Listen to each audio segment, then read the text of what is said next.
Spilling Realty podcast with Alex and Kendall. Welcome to another episode of Spilling Realty. I am Kendall, and I'm here with my co-host, Alex Thomas, a.k.a. the Maryland Mortgage Dad. Alex, hi. Hey, Kendall. How's it going? How you feeling? I'm feeling better. Good. Feeling better. Awesome. I had a little bit of like a cold, and then I battled the PF, which is called plantar fasciitis, and I just really got knocked with a lot of things. PF sounds a lot worse, though. Yeah, so we'll get into that a little bit later. But I'm really happy to be back in the studio recording. It's been forever. We got lunch before this. It's so exciting. But yes, let's get into our guest for today. This is so exciting. We have a real life underwriter. Yeah, I said a real life underwriter. Yes. They are not trolls in caves, right? They are real. This is so cool. So for those of you that are in real estate, you know how important an underwriter is. It is the final step to getting clear to close. And for those of you that are not in real estate, you're going to find out how very important it is with underwriting. So do you want to introduce our first guest? Yeah, absolutely. So he's been in the business for 19 years, starting as a loan originator. So he knows the sales side as well. Now he's joined the dark side, as Kendall mentioned, as an underwriter, but as part of our continued attempt to give our listeners a peek behind the curtain to see what really happens in the real estate business, we've lured him out of his cave today and to answer some hard-hitting questions to prove to you guys that underwriters are real people. He's a husband, a father, a bourbon enthusiast, and according to Tim Reinhart, he is the best barber this side of the Chesapeake Bay. Ladies and gentlemen, Chris Bell. Hello, everybody. Thanks for having me. Oh, Absolutely. hello. Thanks for coming. So excited, as Alex said, that we got you out of your cave. Yes. Yes. I don't normally sound like this. It's just battling a little bit of a cold. But it's fine. I'm here now. So It's your flu game. Yeah, right? So let's just talk a little bit. Tell us about who you are, where you work. Give us the 411 quickly. Sure. Absolutely. I am the Division Underwriting Manager for Main Street Home Loans. I run a department of extremely talented underwriters, and our job is to review loans submitted and hopefully get everybody to the table on time or earlier. Awesome. So before you became an underwriter, you were a loan officer. Yes. Were you with Main Street Home Loans, or where were you before? No, absolutely. In 2003, maybe 2004, I started as a loan officer with a company, ironically, in this very same, not in this building, but in the building in the Timonium office on the top floor. That company is no longer in business, but I started my loan officer career there and kind of worked my way up and was producing all the way up till 2008 when the awesome crisis happened. Yes. And I switched over into operations and worked my way up to where I am now. You're so positive. So before we kind of talk about what underwriters do, let me ask you something, and we sort of talked about this like pre-show. Sure. It was, so what do you like better, being an underwriter or being a loan officer? So Which would you like? I absolutely love the sales aspect. Right. Going out, meeting new people, working with clients, things of that nature. But I think my wife loves the operation side and being able to be home for, two small children. I have a 9-year-old and a 5-year-old. But I love both sides of the business, and honestly, it helps me to help all of our loan officers and all of our partners as well. Very cool. Yeah, it's kind of like you're getting the best of both worlds. Like you jump from the sales, now you're into the ops. Correct. But I do think I understand where like you would miss some of the hustle and bustle of sales. Yes. Although you always complain about it. Yes. When you're like when you're in it. When you're in it, you complain about it. We literally just complained about this at lunch. And then you miss I was it. like, God, Yes. this And is then when so it's not there, you miss it. But, Yeah. you get fulfilled on a different side as well in the operations. 100%. So let's talk about exactly what underwriting is. As I mentioned when we first started, underwriters basically, like, when I think of underwriters, like, before I met you, I was like, oh, do you have, like, some big stamp on your desk that's, like, approved, denied, No, I wish it was all approved. But what we do is... But that's what I think in my head. So talk about what you do. So we take all of the information that the loan officer gathers up from the clients, and we put it all, we take all of that, it's put together by our processors, and then it's given to us to review. And we compare that according to guidelines to make sure that for whatever program the borrower is trying to use to purchase the home, that they actually qualify for. And if there's anything that's missing or any gaps in that documentation, we ask for those things. That way we can make sure that we are 100% compliant for the program the borrower would like to use to purchase or refinance their home. That's great. What are some common gaps that you see the first time around when the file first gets on the desk? First time around, a lot of gaps will be like bank statements. Bank statements. A lot of times we don't have an appraisal yet because we're trying to get the borrowers conditionally approved for their loan. But a lot of times we'll get gaps, or the borrowers want a gift, or we don't have all of that information, right out the gate. Mainly, we have the credit report. We'll have the income documentation.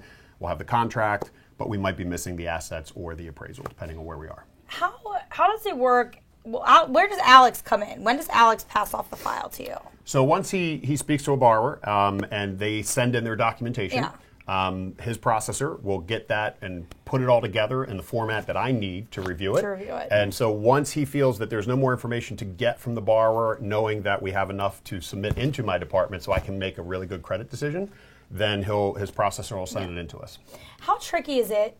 And I know it's not one size fits all. Sure. But with 1099 employees. So how does that get a little bit more, tricky in the underwriting process? Because, for a lot of 1099 employees, let's just use real estate agents for an example.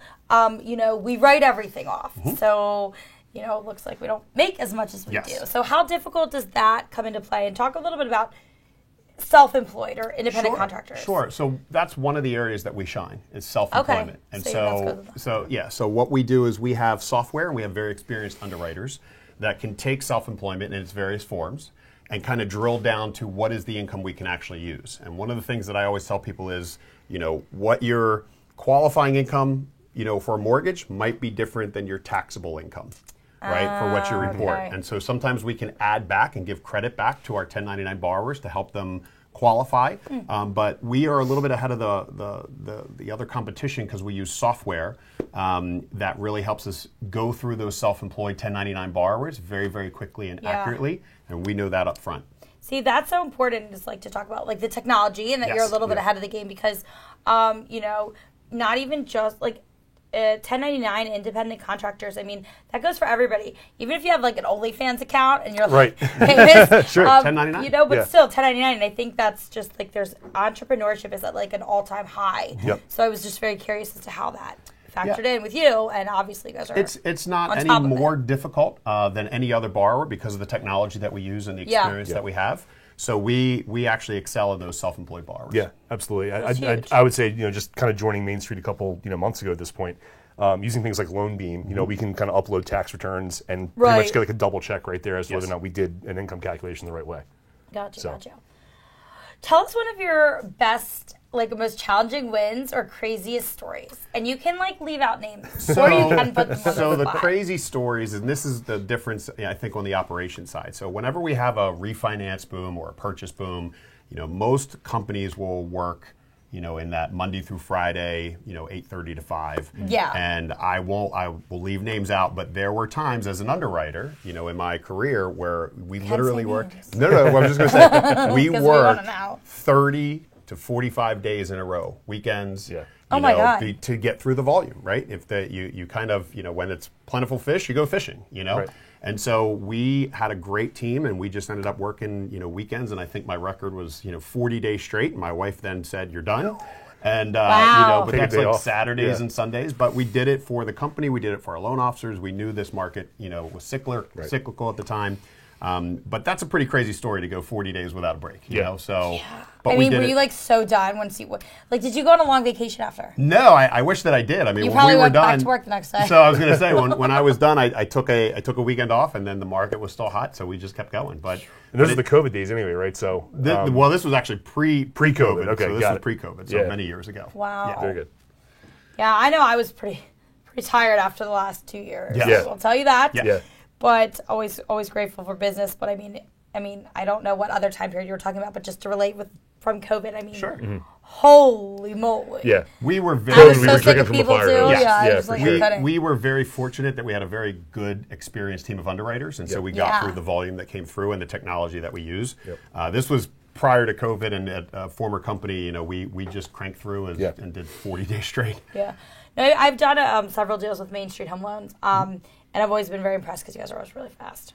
That's awesome. Appreciate it. And you have really great appraisers. Yes. Just so you know, Yes. if you want to talk about that at all, and how important it is to pick locally too. Because our process is a little bit different, right, than some companies. Yeah, I mean, so we make sure that the appraisers that are on our panel, we go through what's called an AMC, and we make sure that we use local appraisals that know, or appraisers that know the market. So important. So they're familiar with the area, they're familiar with the changes, and they do good work. And we make sure that we keep in touch with them, and we use them on a regular basis for all of our transactions. Yeah.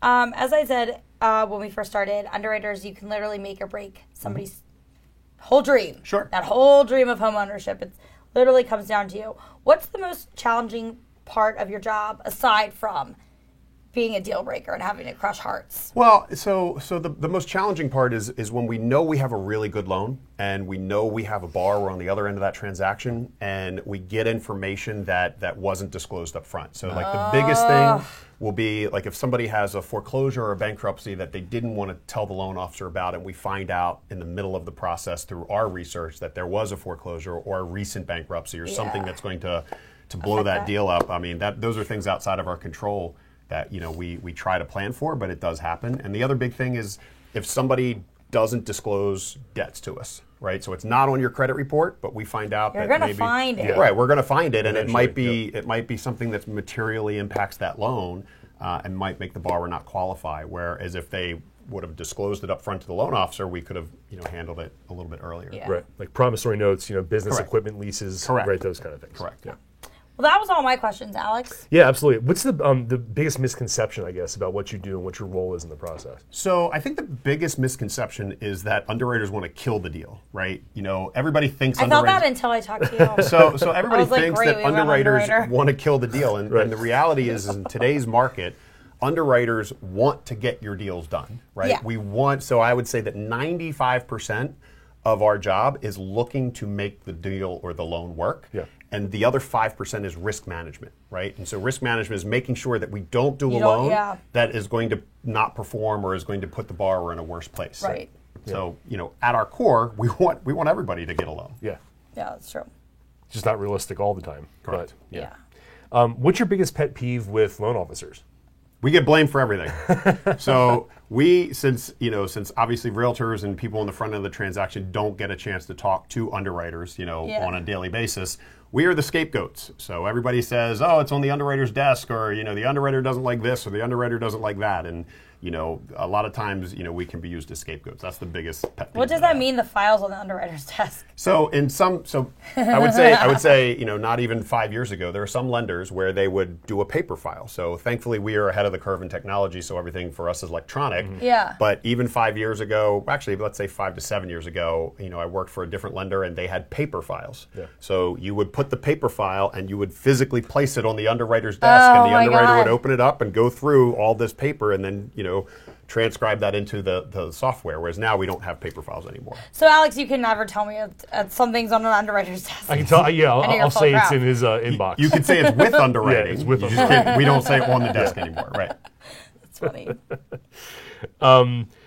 Can you tell us like one of your biggest wins, like with a challenging scenario that comes to mind? Yeah, absolutely. So, a lot of times going back to those self-employment borrowers, the biggest wins that we have are when we take a loan from another lender and we get that loan done in a very short period of time. Mm-hmm. So, if they are already under contract, we had a self-employed borrower. This borrower had like 6 businesses, 1065, Schedule C, everything else, and the other lender only gave us 2 weeks. Because they said 2 weeks before closing, we're not going to do your loan. So the loan officer brought that in, and we had a fully processed file. We had all the documentation. We were able to find some ways to make it work. And we looked at it, and we got that borrower to the closing table in less than 2 weeks on a very complicated loan. And I mean, we look like champions because we made a common sense decision. As an underwriter, Mm-hmm.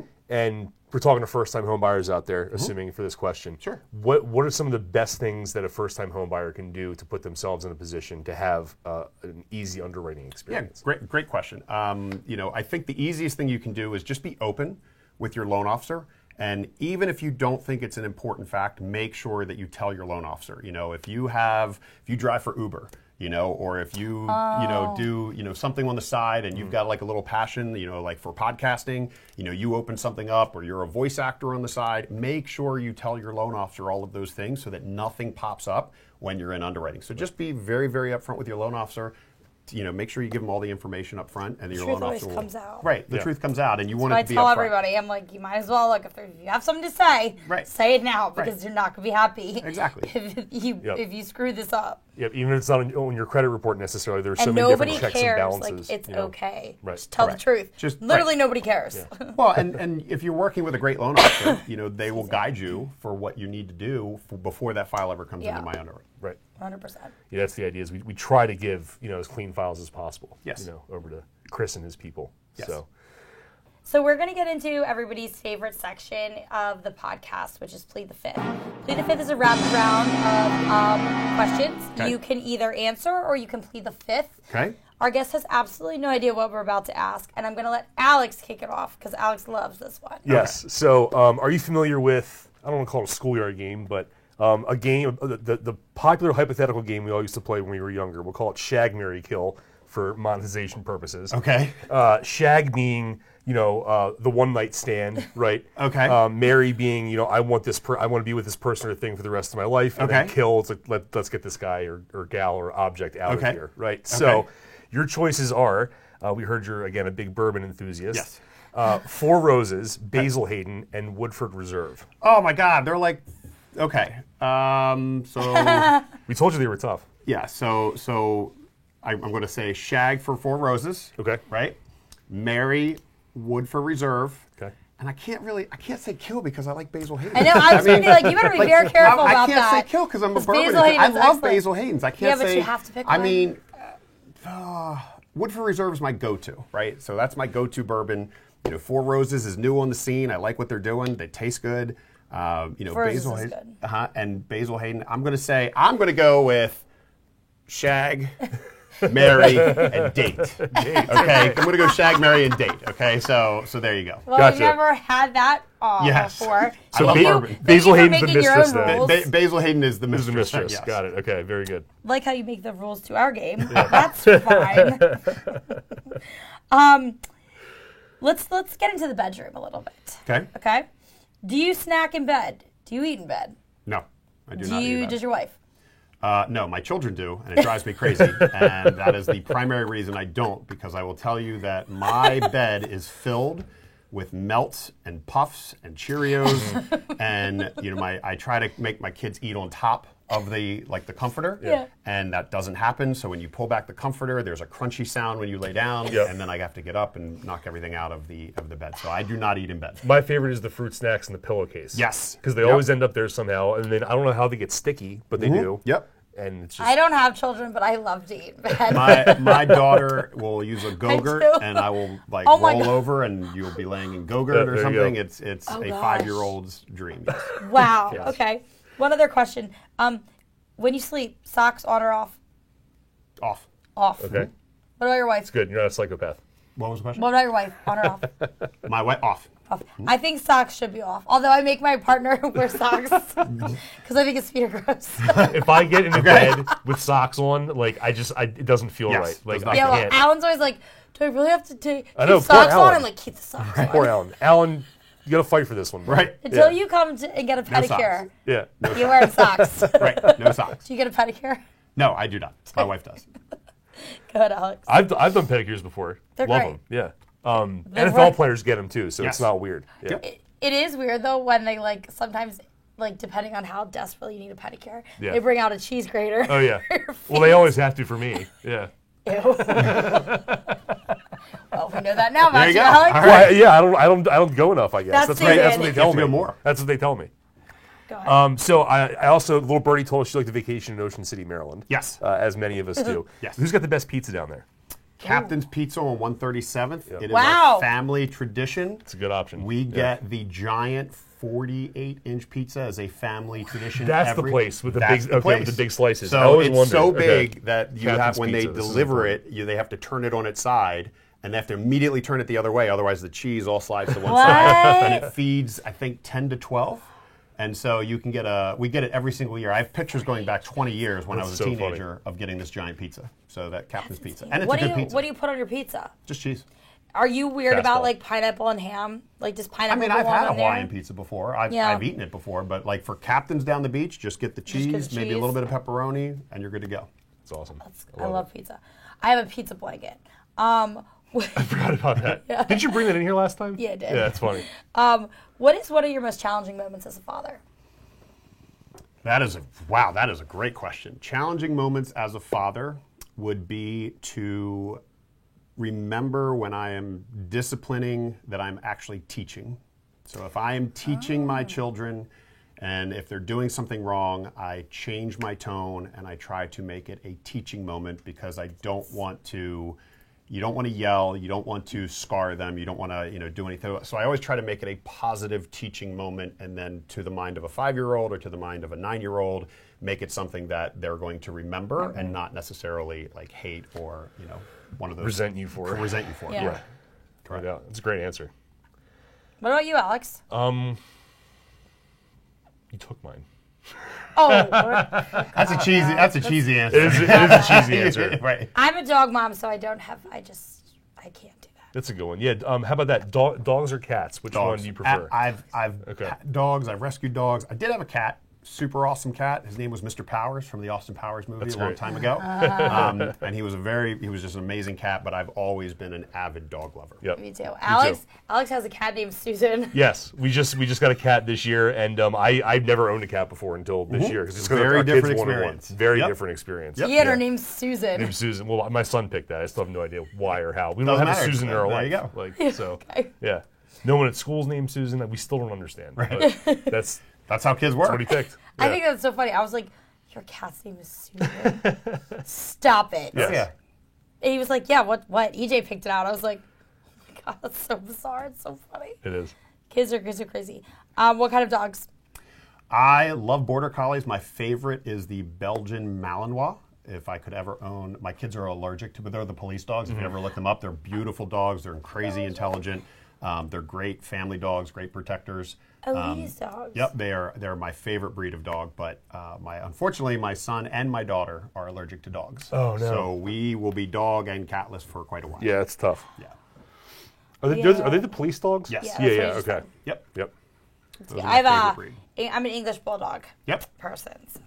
We've had some pretty big dogs. We've had English sheepdogs, Those are Saint huge. Bernards. Yep. Mm-hmm. So Those are St. Bernards. Oh my my God. father had a 130-pound Oh my God. sheepdog, and it was funny. He used to lay on the air vents of the house and snore, and it would reverberate through the entire house. I believe it. Yeah. Vibrate the whole house. Yeah, it was pretty amazing.